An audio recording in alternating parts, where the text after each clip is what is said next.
যেমন করে ওয়ালটনের কথা বলতে পারে। দেখো ভাই, আমাদের দেশেও ইলেকট্রনিক্সের কত বড় কোম্পানি হয়ে গেছে ওয়ালটন। তেমন করেই কিন্তু রিমার্কও ভালোবাসার বিরাট বড় একটা জায়গা দখল করে নিয়েছে, দখল করে যাচ্ছে।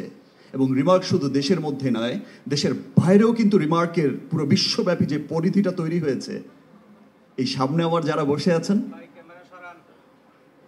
রিমার্ক পরিবারের সবাই, আমরা সকলেই ব্যাপারগুলো জানি। আসলে রিমার্ক কিন্তু একটা মানে শুধুমাত্র, আমি তখনও বলেছিলাম আজকেও বলছি, যে রিমার্ক শুধুমাত্র একটা ব্যবসায়িক প্রতিষ্ঠান, ব্যাপারটা কিন্তু তেমন নয়। রিমার্ক একটা পরিবার, আর এই পরিবারের সদস্য আমি, আপনি, আমাদের পুরো দেশে ছড়িয়ে থাকা আমাদের সমস্ত বড় ডিলার, বিদেশে ছড়িয়ে থাকা আমাদের সমস্ত ব্যবসায়িক ডিলার পার্টনার, এবং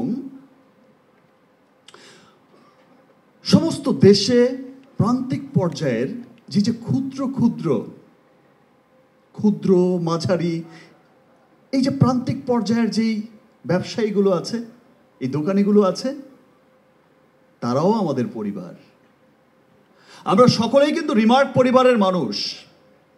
এই প্রান্তিক পর্যায়ের এই মাঝারি ক্ষুদ্র মানুষগুলোই, এই ব্যবসায়ীগুলোই কিন্তু আমাদের আপনজন, আমরাও তাদের আপনজন। এই মানুষগুলোই কিন্তু আমাদের সকলের কাছে আমাদের এই পণ্যগুলো পৌঁছে দেয়।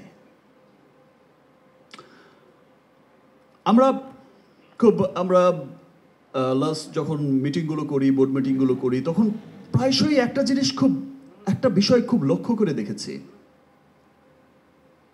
দেখেন, 100 বছরের পুরনো কোম্পানি, অনেক বড় বড় প্রতিষ্ঠিত কোম্পানি, অনেক বছরের পুরনো কোম্পানি, বড় বড় মানুষ, বড় বড় মানুষের, বড় বড় ব্যবসায়ীদের কথাই ভাবে, বড় বড় ডিলারদের কথা ভাবে, অনেক বড় বড় মানুষদের কথা ভাবে। কিন্তু আমরা একটা জিনিস খুব ভাবিয়েছে, একটা জিনিস খুব বেদনা দিয়েছে আমাদের। আমরা যখন দেখেছি যে এই যে প্রান্তিক পর্যায়ের যে ক্ষুদ্র মাঝারি দোকানিগুলো আছে, যে ব্যবসায়ীগুলো আছে, তারা যারা হচ্ছে সমস্ত দেশে আমাদের পণ্য ছড়িয়ে দিচ্ছে, দেখা যায় যে